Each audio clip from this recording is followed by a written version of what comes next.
போடுங்கம்மா ஓட்டு, போடுங்கம்மா ஓட்டு. செல்வா சின்னத்தை மறந்துடாதீங்க. ஆமா, நீங்க எந்த கட்சியில இருந்து வரீங்க? நாங்களா பாகிஸ்தான் கூட்டணியில இருந்து வரோம். எங்களுக்கே உங்க ஓட்டெல்லாம் போடும். இதுல 500 ரூபா இருக்குது, வச்சுக்கிட்டு எங்களுக்கு போடும்.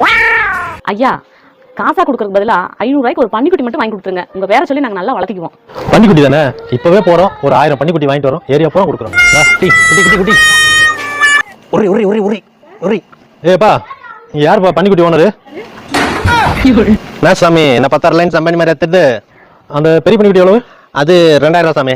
2000? அந்த சின்ன பன்னிக்குட்டி 1000 சாமி. 500 ரூபாய்க்குலாம் வராதா? 500 ரூபாய்க்கு பண்ணி வராது. No no no no bad words. ஓ, சுண்டலி வரும்னு சொல்ல வந்த சாமி. சுண்டலின்னு சொல்ல வந்தியா? சரி. என்னாச்சுங்க ஐயா? 500 ரூபாய்க்கு பன்னிக்குட்டிலாம் வராதுன்ட்டாங்கம்மா. இப்ப பாத்தியா, ஒரு 500 ரூபாய்க்கு ஒரு பன்னிக்குட்டி கூட வாங்க முடியாது. 5 வருஷத்துல 500 ரூபாய்க்கு எங்க ஓட்ட விலைக்கு வாங்கலாம்னு பாக்குறியா? யாருக்கு ஓட்டு போகணும்னு எங்களுக்கு நல்லா தெரியும். ஒழுங்கா ஓடி போயிரு.